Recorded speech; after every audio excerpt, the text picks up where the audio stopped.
সিরাজগঞ্জ জেলার ছনগাছা ইউনিয়নে পাট চাষের মাধ্যমে কৃষকরা তাদের আর্থিক অবস্থার পরিবর্তন ঘটাচ্ছেন। স্থানীয় কৃষক মোহাম্মদ নজরুল ইসলাম এ বিষয়ে বলেন, পাট চাষ করে আমরা অনেক খুশি।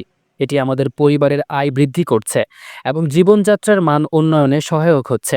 তিনি আরও বলেন, যদি সরকার আমাদের সাহায্য করে তবে আমরা সোনালী আঁশের ঐতিহ্য পুনরুদ্ধার করতে পারব। পাট, যাকে সোনালী আঁশ বলা হয়, তা থেকে তৈরি হচ্ছে বাজারের ব্যাগ, দড়ি এবং অন্যান্য পণ্য। এসব পণ্য দেশীয় বাজারে যেমন জনপ্রিয়, তেমনি আন্তর্জাতিক বাজারেও এর চাহিদা রয়েছে।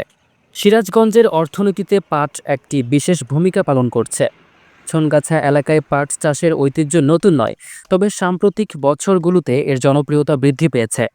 কৃষকরা আধুনিক প্রযুক্তি ব্যবহার করে পাটের উৎপাদন বাড়াতে সক্ষম হচ্ছেন।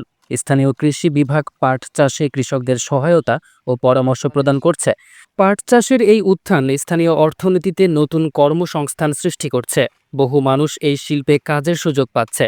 বিশেষজ্ঞদের মতে, পাট চাষের মাধ্যমে দেশের অর্থনীতিতে একটি ইতিবাচক প্রভাব পড়ছে, যা ভবিষ্যতে আরও বৃদ্ধি পাবে। তবে পাট চাষের এই সম্ভাবনাকে পুরোপুরি কাজে লাগাতে হলে সরকারের আরও সমর্থন প্রয়োজন।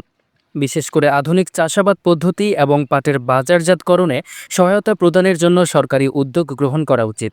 সিরাজগঞ্জের পাট চাষিরা আশা করছেন, দেশের অন্যান্য অঞ্চলেও পাট চাষের সংস্কৃতি ছড়িয়ে পড়বে এবং পাট আবারও দেশের অর্থনৈতিক ক্ষেত্রে একটি গুরুত্বপূর্ণ ভূমিকা পালন করবে। ওয়ালাইকুম আসসালাম।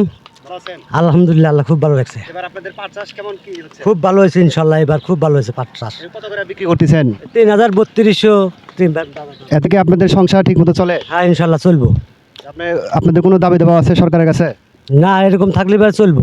এরকম থাকলে এবার আপনাদের সংসার ঠিকভাবে চলবো? হ্যাঁ, ইনশাল্লাহ চলবো। আপনারা তো খুশি নাকি? হ্যাঁ, ইনশাল্লাহ খুব খুশি। হ্যাঁ, ধন্যবাদ। দর্শক, আপনারা দেখলেন আমরা এক পাট চাষির সাথে কথা বললাম। তারা বর্তমানে পাট চাষ করে অনেক খুশি আছেন। জলিলুর রহমান জনির তথ্যচিত্রে ইশরাক অর্ণব, চ্যানেল 21, সিরাজগঞ্জ।